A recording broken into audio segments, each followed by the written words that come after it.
Some organisms are really clever. Plants, for example, improve their own growing conditions by increasing water infiltration. In this way, they can survive in environments that are actually way too dry. But it also makes them prone to suddenly disappear.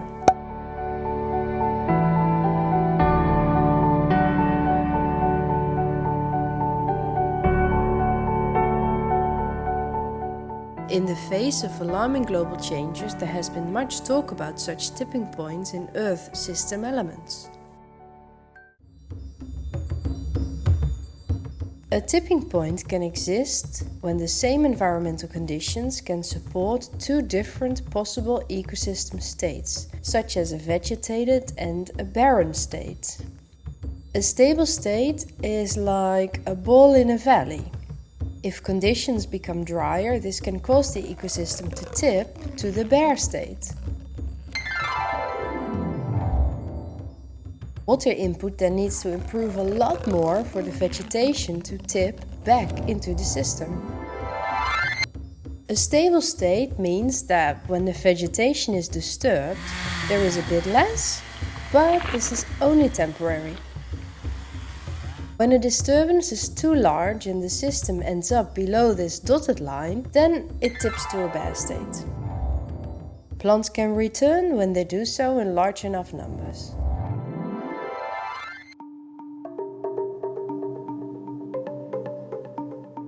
Tipping is not so convenient for us. Healthy ecosystems are important for people, so we like them to be resilient and not prone to sudden large changes. Luckily, the notion of ecosystem tipping depends a lot on the spatial scale that you're looking at. Some organisms, such as plants in dry environments, can form spatial patterns. As the environmental conditions change, the patterns adjust accordingly. Through these pattern adjustments, the vegetation can adjust freely and gradually through what we call a booster balloon, avoiding the tipping point. Organisms, especially trees, do take some time to grow back, so if the climate changes too fast, the system can still tip. These insights are obtained mostly from mathematical, physical and ecological theory, but models are clear, simplified versions of the real world, whereas the world is actually more like a big mess.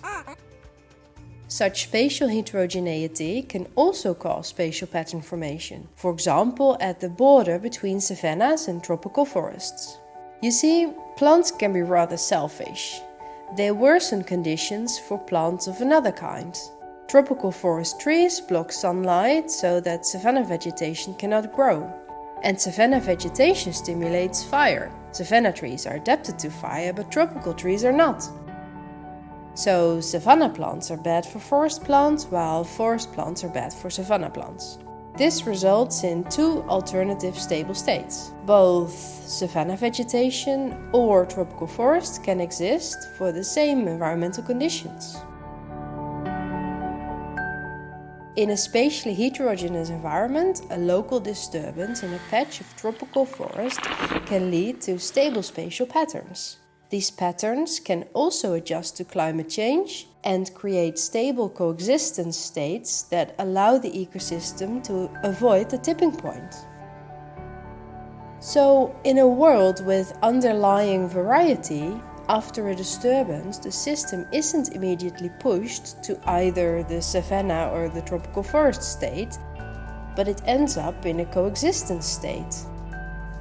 The underlying environmental heterogeneity is necessary to get this coexistence of states in one spatial domain.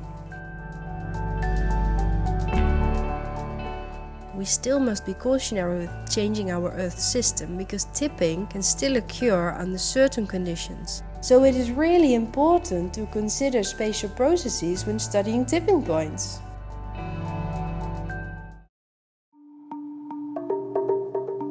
Research on resilience in a spatial context also shows what happens when we take away space. With limited space for natural processes, ecosystems can still tip.